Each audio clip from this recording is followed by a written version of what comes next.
Bote ba papa, ba mama, bandeko. Bote barando na barandonete. Bote batoyo balingaka rando na ba oyo balingaka rando te. Bote ba jeune garçon na ba jeune fille. Bote bana mike na ba bébé. Bote ba Sainte Anuarite, Sainte Thérèse, Sainte Ingrid Kabongo. Bandeko pona ko bande émission nazali koyebisa bino nde video oyo natie na se wana ya Saint Valentin ezali video ya kala na bombango kaka don nakoti yango bongo so bomoni esangani na makambo mosusu yeba ezalaki bongo banda kala nabosanaki kotokende émission yango ya Saint Valentin video yango nasangisa yango na bavideo mosusu yango wana soki ozalaki na poso tala kaka Saint Valentin ekoti na makambo mosusu yeba video yango ezalaka deja nazoki kaka ide tika nabwaka yango nabwaki bon bandeko likambo te kolobela eza likambo ya très important pe intéressant nasepeli na émission ya Mike Lokamba na prophète Deniles, prophète de la nation, pasteur Pétage. Dans émission au grand complet, en tout cas, na sepeli koyoka makambo ya lobi. Ezala bongo te, mais na sepeli. Alors, tango na lobi na sala émission, ezali pona liloba Mike Lokamba lobaki. Et voilà, il fallait Sungaye. Mais à l'obio non, ne la sapo à Goufa. Ah, mais Sungaye. Yokate, Batsunga Motipo Yat. Et voilà, Sungaye. Il fallait Sungaye. Mais à l'obio non, ne la sapo à Goufa. Ah, mais Sungaye. Yokate, Batsunga Motipo Yat. Et voilà, donc, après ça, mon Congo. Sungaye. Il fallait Sungaye. Mais à l'obio non, ne la sapo à Goufa. Ah, mais Sungaye. Yokate, Batsunga Motipo Yat. Et voilà, donc, après ça, mon Congo, passe à Mongo. Ok. Alors, c'est quoi, Anna Mongo? Didoba Oyo, yango mutu intéressé nga trop. Mike Alobina, pasteur Pétage, Sungaye. A répété Sungaye. Pasteur Pétage Azoloba. Passe à Mongo. Ok. Alors, c'est quoi, Anna Mongo? Mais Mongo, Babuzo Mona Mongo, là, on a quoi là? Là, on a 3 musiciens, mon aïe. Ok. Là, on a grand frère Mongo Boé, à Botate. Mais on a grand là. So, il est maman, mais Akimi. Oh. Eh, oh, Denis, la ligne à bloc. Oh. Moi, j'ai pris. Oh, ça me l'a. Alors, qui m'a break? Ok, m'a break. Il y a des gens qui ont souci, mais ils ont pas la télé. Moi aussi. À mon avis, Mongo Boé, ça bien. Abenga le pas de Denis to panzanate. Je vous ai dit c'est n'animi. Si moi ça on va na ba kena ba voyage ba ya kasi makayete. Oyebi mutu na mutu ndenga kiti. Mutu musuta muso alegisa tata mwasi naye. Musuta alegisa makolo naye. Mususu alegisa sima naye. Mususu alegisa break. Ok. Nana grand frère moko boye abota ate. Mais ana grand là. So yeli mama mbeto akimi. Oh. Mususu alegisa makolo naye. Mususu alegisa sima naye. Mususu alegisa break. Mususu alegisa makolo naye. Mususu alegisa sima naye. Mususu alegisa break. Mususu alegisa makolo naye. Mususu alegisa sima naye. Mususu alegisa break. Ok. Nana graph Makambango yango na elobaki Tango pasteur Pétage à lobby. Mike à lobby, songaye. Bandeko, makambo soso, bozomoni ya émission. Mais zali kamo ya très important. Eleki na kati wana. Eza makambo complet au côté. Prophète de la nation salé l'émission te. Neti pas na ngai, hein? Makambo tout pasteur Denis Salobi, pasteur Pétage, est intéressant. Mais parti oya munene, ngana moni est très important, pour na bango mibale yango wana. Otangu ya lobi di kambwana, Mike Lokamba seki, suka nango Mike Lokamba zo répété, kasi sungaye. Sungaye. Mbala moko ngana santiri ke neti koto te na moni yango bongo. Mike Lokamba zo senga sikoyo. Pasteur Pétage, soka zali prophète de la nation, soka za capable de sunga batu. Na situation oye moko azolobela, alors asunga ye. Asunga ndeko wana te, masunga ye Mike Lokamba. Bandeko, parti wana ezali parti kaka ya mutoyo, pasteur Pétage alobeli te. Ezali pe parti ya Mike Lokamba, selon ngai. Bandeko nazana prévitaire, makambo na lobaka pona Mike Lokamba eza imagination. Ezali ba hypothèse na salaka. Donc, nazaka certain 100% que Mike Lokamba azali modèle nga na lobaka. Eza hypothèse. De plus en plus tant on a monaka hypothèse ango, ezo zwa nzela, po Mike Lokamba pa umeli na media, ndenga zawana, azo koksa siko 10 ans ou bien 9 ans. Bandanga na monnaie, 10 ans je crois. Siko na 10 ans wana, Mike Lokamba, azalaka kana mwasi na poto.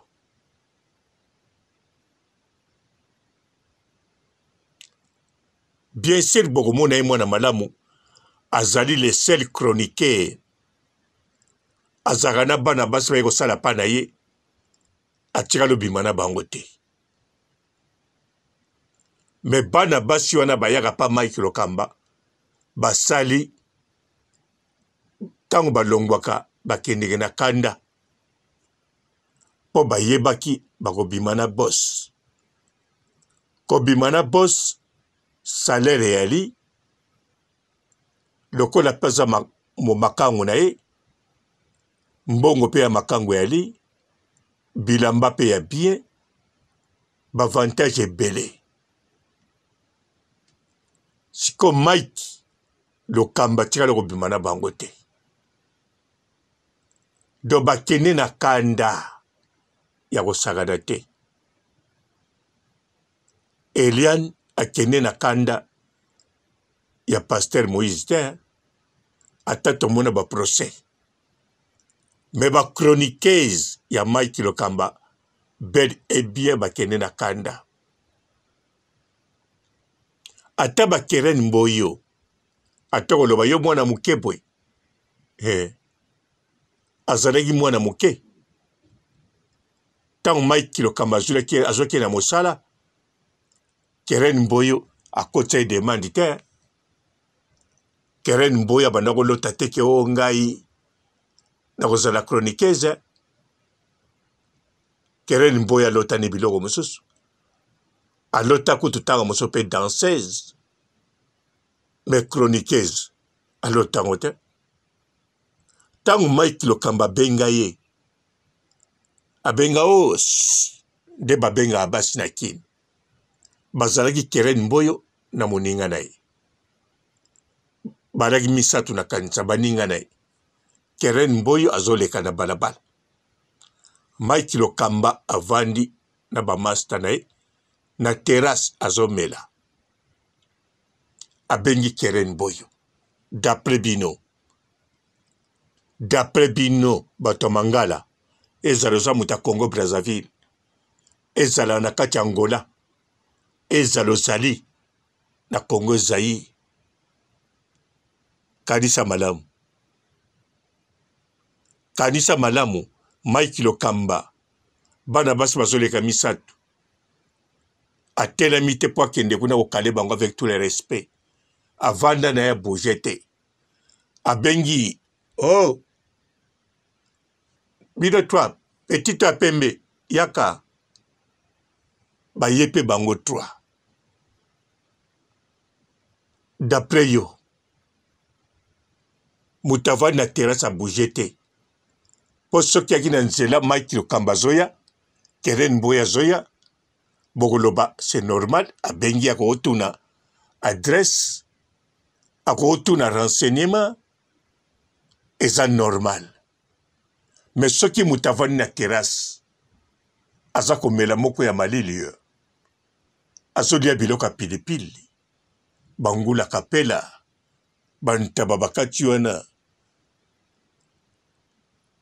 bapoisson de mer bahita bien wana baThompson ndule eza kobeta bato mosusu bazonyola loketo na kine na piste bamisu baza koganga Kinshasa mboko elengi ale siko moto moko abouge te bato ebele na terrasse bazotala mpe bazoyoka miziki bamona moko abengi yo bango to bakotala weke wapi sikoyo mwana mwasi oza capable même pas ya kobalola moto mais Keren Mboyo abaloli atali Mike Lokamba alobi yo ya pembe yaka na abengi avec tout le respect Keren Mboyo ye atuni ye oyebosala ki journalisme habité okosala yango atuka na ndimi te nayebi te wana maloba Keren Mboyo aloba botuna Mike Lokamba bi te nga nazwi yo obanosala mpa na nga nakolakisa yo d'accord apie telefone nayebisi ebisi basalaka Keren Mboyo mpe ye abandi mosala botala Keren Mboyo ntango abandaki mosala azalaki na esengo moko akosakana te lokola mpe Zoro Mabiala ye bote ya basi ayebi yango lokola babote ya bafleur kamataka tiaka Keren Mboyo que la plus belle aye Manik Tejon mpe lokola avandaka te ye mpe fo atake Mike Lokamba ntango wana banda kotaka de lokola moni Keren Mboyo atali mpe Manik Tejon ayebi papa na mama ya mwana wana Manik Tejon itaka ye yo kuma obima na mwana ya bato na koma na 18 ans te mama na ye azali awa toza ba age moko nga kutu mokolo na ye mwana ya vie na biso akibinda koyi yo zela na kobengela yo okende 18 ans Mike Lokamba avanda l'aise Keren Mboyo mpe dondo ndenge alingi provocation mpe ye dire Keren Mboyo akomoloba ngai awawa soki nazali c'est patron na nga Mike Lokamba nazalaka l'aise navandi toilette mpe eza na kati so posa kopise nakeka na pisa tala mwana ndenge azoloba sikoyo imagine mwana bazwi sika Mike Lokamba na bamone na mwasi te mwana moko kitoko azongenga mwana ngo makambo to azoloba vaut mieux yoka na matoi ko imagine te alobi talawa to na vandia wana zo salawa okoti kotoyo toilette ya na kati makamoto na kati pa boss nanga na pisaka kawa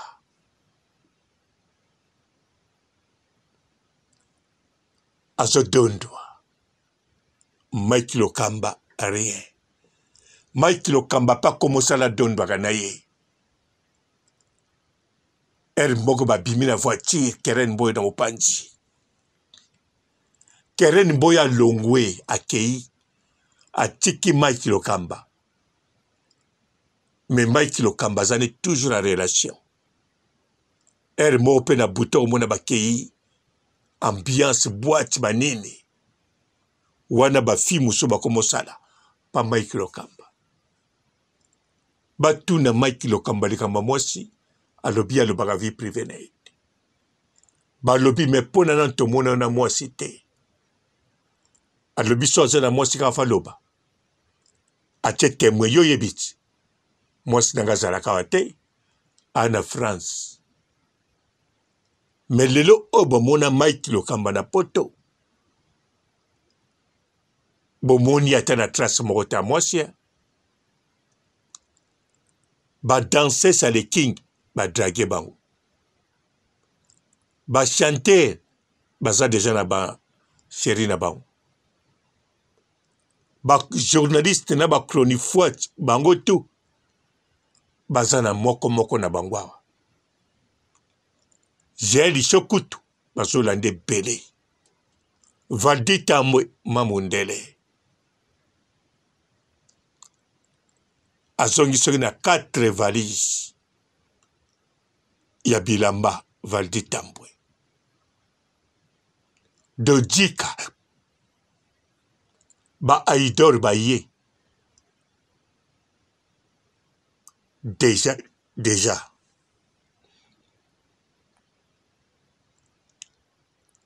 bandeko imagination na ngana hypothèse epesaka ake Mike Lokamba akendeke na basi te yango ntango na yoki émission oyo Mike Lokamba zo répété sunga ye soki prophète de la nation kolo alobelaka ye naza siri mikoleko ya kolo akokolobela ye nayebi te mais soki kolo alobelaka ye aza na chance mpo nga nayebi makanisi ya nkolo te nayebi mpe te ndenge nkolo asalaka yango nazotya kaka soki chance mpo eza te soki nkolo alobelaka ye elakisi kaka kolobele makambo ya Mike Lokamba akolobele mpe ya moto mosusu yango nalobi soki chance akolobele Mike Lokamba ntango azoloba sunga ye azosenga eda ye moko bandeko eza bongo modele nga namoni bokomisela Pasteur Pesa Petage message oyo azelaka nkolo aloba na ye te nga papa robo mpe na lobi nasengi na ye soki aza Pasteur Petage te Pasteur Petage te soki aza prophète de la nation asalelaka nzambe oyo akela biso asunga Mike Lokamba azosenga aide bandeko nga namoni bongo Mike Lokamba aza nano jeune aza mobali kitoko akokosala erreur moko dans la vie to akokobotama différent na vie mais avec prière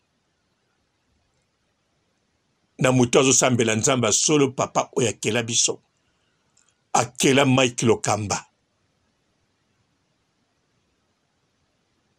en tout cas miracle ekosalama Mike Lokamba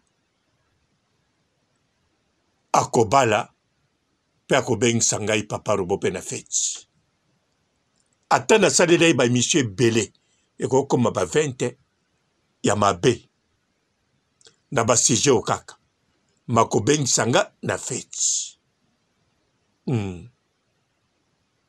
Donc Mike Lokamba sengi basunga nde ye eza sujet moko esekisaki Mike Lokamba po amikanisi oyo azali me ntango kaka na miniti wana seconde wana kaka akwanzi mutu po akwanzaki mutu boka etala na video bomona akwanzi mutu bandeko bageste wana ekontaka bageste tosalaka na maboko na biso na bamisu na biso na bamatoi na biso ekontaka elobaka Mike Lokamba akwanzi mutu akwanzi pete modele basili akwanzi modele ya ayaya kolo ai ngayo modele bongo botala bino moko bokende na Afrique elengi ta bokoma parti onga na zolobela onda tieli bino bokomona Mike Lokamba akokwanza mutu modeli te kaza na basili modeli penza ya ayeye ai sunga ye do sunga ngai atuka ngai papa robo na lobio na moni Mike Lokamba yo moko pe soko za na posa lisungi luka basala nzambe bazebele oyo yebi o basalelaka nzambe solo no soki po lingi ba o bana Kongo te alors tozana awa na poto évangéliste Jeff Fongi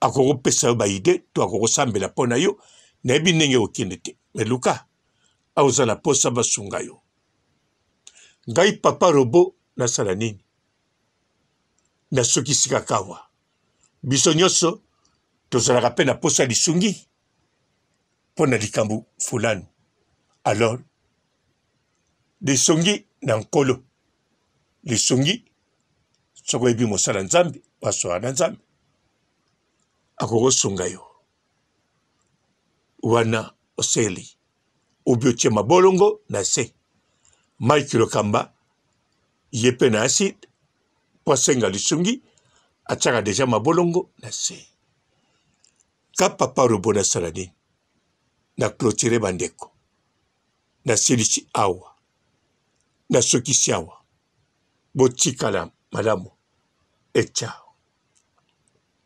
Bonjour fidèles internautes de www.elengiakomba TV. Bonjour, bonsoir, balandi nyonso ya Elengiakomba Congolaise TV. Belé partout dans le monde, partout où vous êtes, partout où vous êtes, Elengiakomba TV vraiment. Bonjour, bonsoir, on a abonné bafa nyonso ya Elengiakomba Congolais TV. Bonjour à mon boss, on a appelé ça vraiment un pandi. Bonjour à mon boss, JP Kiama. Je salue mon boss Balobi, boss des boss Babi, JP Kiama.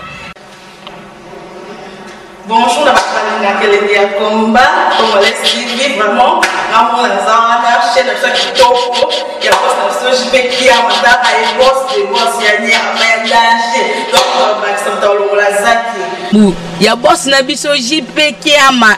Nzambe na ngai. Ba boss bazali ba boss bazali.